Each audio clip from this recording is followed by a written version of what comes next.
Okay, so picking up from where we left off last time, no real need for any kinds of lengthy introductions. If you didn't watch part 1, go ahead and take a gander at that if you'd like. Just know that it's not going to be a necessity for you to watch this one. I'll make these kind of like independent-ish, so you can just kind of like keep going from here if that's all you want to do if you're a new viewer. But if you like what you see here, just know there's more in that part 1. So anyway, so let's get to it. Okay, so starting right off the bat, we got one that's one of my favorites out of all the Splatoon comics I've made, actually. So that's pretty cool. But you could also say it's probably like one of my most controversial, perhaps. That's because this one is like fully steeped in my own headcanons for like whether or not Inklings and Octolings, we'll call them Inkfish for short, because that's like their like general broader name. Well, at least like for the community, it's not an official name, but many people like to use it, including me. Whether or not water is actually truly hazardous to Inkfish. This is a debate that I feel like is gonna like forever rage on within the Splatoon community, because it's one of those things that we just for some strange reason can never get a like definitive answer in regards to. But also, even though it's something that we broadly know to be actually, air quotes, true, we really don't, a lot of us don't like to believe it because it's just so overarching and just ridiculous, so many of us pretend like it isn't true, and that's what you see in this comic here. Or we come up with like caveats or like stipulations or, well, extra little headcanons that kind of make this whole thing make more sense, And it's one of those things that like on every scale, on a macro scale, on a micro scale, community-wide, like individual-wide, it's something that keeps like morphing and changing into something new as time passes. Like my perspective on the truth of the matter has changed since I made this comic, at least a little bit, I feel like. So like in this comic, I make this point to basically say that it's not really like Inklings that as soon as they touch water they explode or dissolve. It's really just their ink, and like by extension, because Inklings are made of mostly ink, if they stay in the water too long, they then something happens to them. So this portrait panel of Fry here, I messed up here. I didn't shade her, actually. I didn't catch this until I think legitimately like months later, strangely. Isn't it crazy how that can happen sometimes? But yeah, like speaking of that, as an analog artist, I use a marker to shade in dark-skinned characters like Fry. And a comic like this is probably like the bane of my style for that, because I have to show so much of her skin, of course, But one of my favorite things about this comic, one of the things that makes it one of my favorites, is the artwork. I think it did a pretty good job at illustrating everything here. Also though, Brinewater Springs is my favorite stage in Splatoon, so I was really excited to have an excuse to finally get to it. Every one of these comics uses a Splatoon stage as its theme, and before I made any of them, I basically just kind of like listed out what stages I wanted to get to. And I think I remember for this one, for Brinewater Springs Splash, I kind of had it in the queue for forever, and I just kind of kept going like, man, one day we'll get to Brine Waters because I just like Brine Water so much. Ooh, okay, so this next one I'm really excited to talk about. This one is the Battle for Undertow Spillway. This one was made in like opposition to Fry's comic, the one from the other video that I ended on, the Battle of Scorch Gorge. So I wanted to give each of them like an over-the-top like shonen battle kind of comic, at least once, because I'd been doing so many gag comics with deep cut. I really wanted to find the time to show off their cool side. Because after all, they are capable characters who are physically pretty adept and were, of course, actually bosses in Splatoon 3, so unfortunately, this one suffers from the same issues of the Battle of Scorch Gorge, where it's a bit too short. Even though it's much longer than my other comics, it's 8 pages, and usually my comics are like 4 pages, it still just kind of like randomly ends. But even so, this one has some really cool shots to it that I from time to time really like to look back on. Example being this tunnel shot. I love the way I put this together. I'm super proud of it. So the story behind this one is Shiver is tasked with hunting down a megalodon that is like going rampant throughout the sewers of Undertow Spillway. I like the idea that because she and her family are full of like shark tamers, that they from time to time go on these like bounty hunts. They get employed by like maybe like the Splatlands to go hunt down rogue megalodons that are like wreaking havoc. And so I wanted to illustrate a situation like that. And so I know I said in my last video that I hate drawing urban settings, but this place specifically, like Undertow Spillway, is the direct opposite of that, funny enough. For me, drawing it actually is like quite heavenly actually, because it's just full of so many little nooks and crannies that I can throw a bunch of gritty detail. One of the things that as an artist I absolutely completely love and can't get enough of is drawing like gritty rocks, gritty stone, just all types of like little crusty cracks that I can just throw a bunch of lines in the midst of. When it came to this comic, what I wanted to try out for the first time was to try to create a suspenseful, tense atmosphere, which is not something I typically go for a lot of the things that I draw. Up until the fight between Shiver and the Megalodon, there's a bit of a mysterious buildup to whatever it is that she's hunting down that the viewer might be seeing eventually, and this is something that definitely would have benefited from this comic being at least a little bit longer, but you know, oh well. I still really like the job that I did, regardless of what I can see in hindsight. So originally, this was supposed to just be like a random shark that she was hunting, a random Megalodon. Put down vague hints about whether or not this shark was actually Master Mega or not, but if I'm being honest, looking back on it, even I don't really remember, which is a strange effect. I really like the idea of this being Master Mega though, so we may as well just say it's that. Especially considering the dialogue, which of course you can't see here, but when you go and actually read it, you're like, yeah, I can see what you're doing here. Oh, but yeah, this page, this one right here took ages. Oh, you can just see it. Yeah, it doesn't take a super genius to see why. Yeah, it took a lot of ink, took a lot of scratching at the page, and just getting the right density of lines to make this is water. Make the water that this shark is like spewing out in this sort of like hydro pump kind of attack, to make it look right, to make it look actually like how it's supposed to. Definitely one of those things where I look back on this one, I go, yeah, I could probably render water way better now, but this was one of those places where I learned to render water really in the first place. At first, I was gonna have this be like ink that this shark was shooting out, but then I was like, that doesn't make any sense. Because I was thinking like, if it was all water, like, I feel like this attack would just instantly vaporize Shiver. But then I was like, nah, whatever, it doesn't matter. She's a tough girl, she could probably take it. But overall, I wanted something just over the top, just completely ridiculous, borderline stupid, but most of all, very, very cool and very fun. And I like the energy that this page upholds in that regards for sure.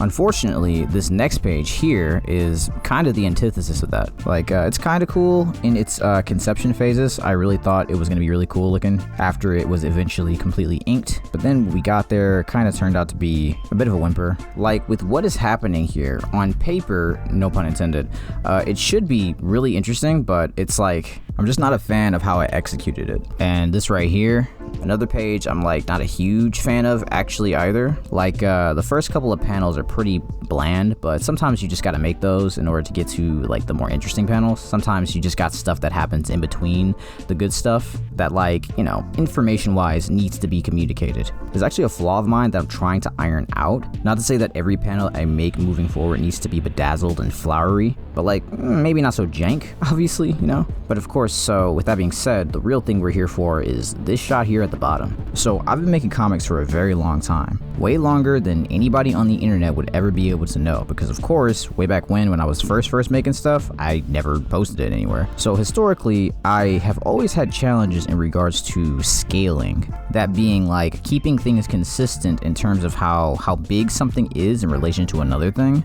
Way back when, I used to absolutely suck at scaling. Like if there was a tree or a car next to a person, I would never really like get how they should be placed next to each other in 3D space. And so from those days from way back when, there's sort of still this irrational, not so irrational fear that sits in the back of my mind that makes me think that I'm gonna get the scaling of two objects or two people really, really off, or like jank, or you know, whatever. But at the same time, like with these two shots, the panel from the last page and this big massive panel on this page, it makes me really, really proud when I know I did it right, or at least to the degree where it's pretty unnoticeable. But also over time, I've learned that people, they just don't really pay attention to stuff like that. Like what I was worried about when I was making this was whether or not Master Mega was going to be like, you know, at least close to the same size of which I've had him on previous pages. But then, as I just said, I had to like silence that irrational fear in the back of my mind that was like saying otherwise. Like no one's gonna care as long as he's not like disgustingly disproportionate from like how he looked a couple pages prior, you know? In fact, depending on the situation, doing such a thing purposefully is actually something that I've learned to encourage at times, because it can create this sense of strong impact. I've learned to actually use it as another tool in the toolbox in terms of what you can do with like stylization and whatnot. Okay, but now action time is over. It's time for some gag comics again. And these are some of my favorite gag comics. I actually wish that I made more of these. I actually had quite a couple of them in the queue planned out, but I never got around to them. These are the Pearl and Marina off the hook comics that I started doing, which means we're reaching the end because I started doing these pretty much last. These were the final Splatoon comics that I started making. We're getting close to 2024. And so basically these comics are just a series of cute little stories where Pearl and Marina go to Hotlantis and just look at random crap. Okay, so in this one, Marina finds a volume of Splatana Stamper Man, which is obviously a parody of Chainsaw Man. Yeah, writing wise, these were a lot of fun to do, especially this one. Like, coming up with the dialogue for this was pretty funny. It's weird because, like, when I made this, I actually hadn't seen Chainsaw Man.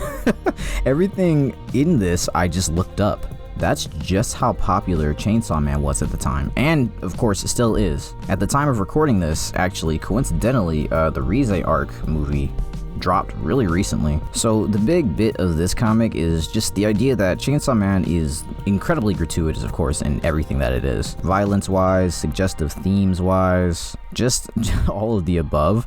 But despite all that, it's still a shonen manga. And the air quotes demographic of shonen, of course, is ages, I think it's like 12 to 18, which is squarely the opposite of what those who read this manga should be able to actually be able to engage with. Like, even if you were to watch Chainsaw Man in dub, like the English dub, they F-bomb, which is something that surprised me. Like, with some shonen manga, let's say let's just say Bleach. Obviously, there's violence, there's some heavy themes, but there's never anything that you'd raise too high of an eyebrow at. Kind of like how when the Demon Slayer Demon Train movie dropped overseas, here in America, they gave it an R rating and people were like crying foul about it. And like, maybe I'm kind of in that camp. It's like, that wasn't that bad. Like, come on, y'all. Chainsaw Man, on the other hand, I'm instantly like, yeah, how is this anything but R rated? How is this a shonen manga? But you know, it is what it is. That's basically the joke here. Marina is a big fan and she's read all of it and she's trying to explain it to Pearl here. And let's just say Pearl is concerned. But I really wanted to highlight this cover parody right here. I had a lot of fun drawing it, and looking back on it now, I'm really proud of it. In fact, all of the shots of my Inkling version of Denji, I'm a huge fan of. Especially considering, like I said earlier, I hadn't seen Chainsaw Man at all at the time. Since then, I've corrected this, and I gotta say, I really rock with Chainsaw Man a lot.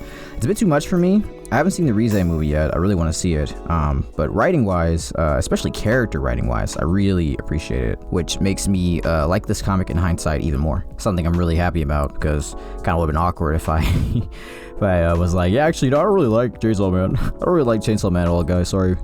But generally, that's why it's sort of like a good rule of thumb for me never to parody something that I don't know the ins and outs of or am a big fan of, or unless it's something that is absolutely massive, which is a good segue into this next comic because this one's bit is basically the opposite of the last one. So Pearl and Marina are shopping in Hotlantis when, out of the corner of her eye, Pearl spots something that she really doesn't want for Marina to know that she has seen. But Marina notices her noticing it before she can play it off like she hasn't seen anything. Before I explain what it was, something a little superfluous real quick. Very rarely do I do 4-panel layouts going horizontally like this, but for this specific situation, I guess I really wanted to get Pearl and Marina's like moment-to-moment body acting. Very unique for me to do this. But yeah, as you can see here, it was this volume of Carp Captor Sakura.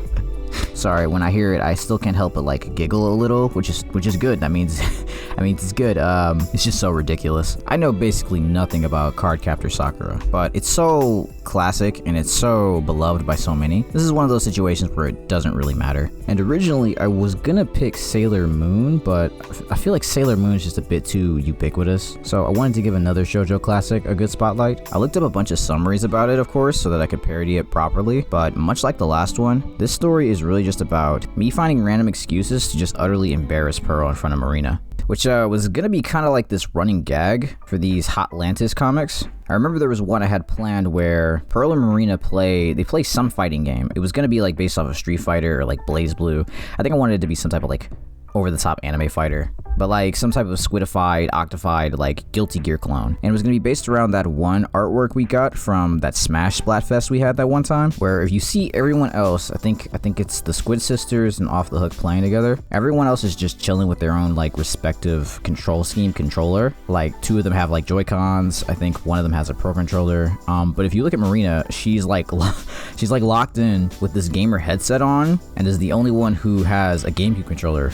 And the expression on her face is of complete stillness. Yeah, sorry, got a bit off topic there, but this comic was like the start of that. It's weird because usually Pearl is the energetic, erratic one, and Marina is the like chill, subdued one who's like got her on the leash. But because of the location, because this is like Marina's element, being surrounded by like all this nerd crap, I felt like the roles would flip, and then Pearl becomes the straight man. Because also Pearl has this like hard rapper persona that she has to upkeep, so she fits more in that role way more than you'd think she would. But also, lastly, I wanted to run back this goofy expression that Marina's got on her face right here. As Pearl explains the story of Carp Captor Sakura, she just can't take it seems. She thinks it's just too cute. Anyways though, so here we've got a quick little look at how I do my thumbnailing process. This is what the comics look like before I basically do anything. Before I put a single pencil to paper, before I start inking, before I do this, before I do that. I lay it out in these little thumbnail squares on copy paper. Nothing too crazy here, pretty standard stuff. But as I was going through my old comics, I accidentally found these, and I was like, yeah, you know, I can highlight these too.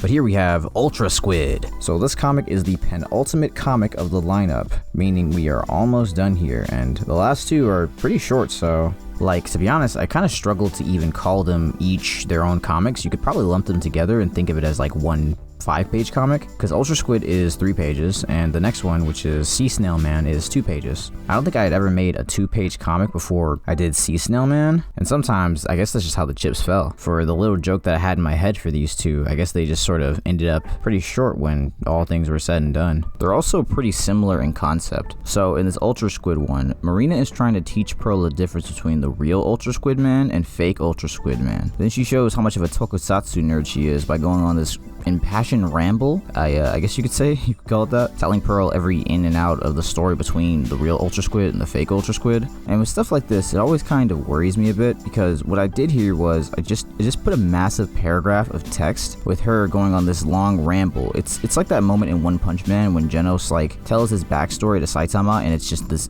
essay of the events he's been through so far. So I like that joke a lot, and similarly I think in this situation it's a pretty funny joke, but I do always wonder and worry a little bit about making my viewer read a massive chunk of text like pretty much at any time as I'm making a comic book, you know. But I still like it. I think I did a pretty good job. It's just something that I always kind of think about. But yeah, here we have the final comic. Not really an amazingly grand finale. There's not really much to this one. As I said before, it's only 2 pages. But I absolutely love this first panel of Marina here. There's not much to say about this one's story. I'll just explain it real quick, right quick. Basically, Pearl and Marina, they find these little figurines of the Sea Snail Men. Now, actually, I don't think we really know what the Sea Snail Men are in the Splatoon lore, so I kind of just made it up from what I could like extrapolate from context clues. To me, they seemed like Power Rangers though. Because like in the same way you got the Red Ranger, Blue Ranger, Yellow Ranger, etc., you've got the Sea Snail Man that come in different elemental varieties. Like you've got Sea Snail Man Fire,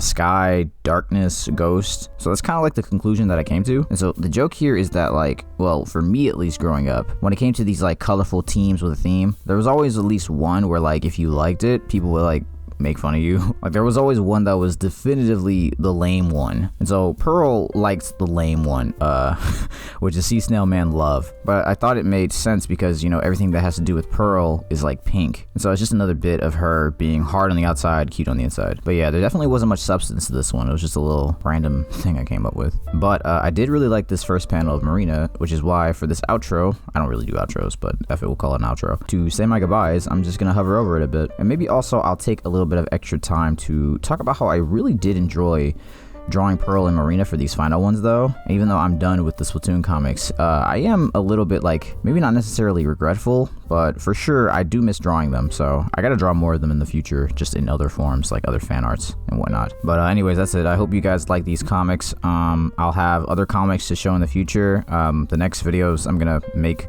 little showcases on have to do with Zelda and Pokemon. But that's it for Splatoon though. Goodbye now. Stay inspired, stay inspirational.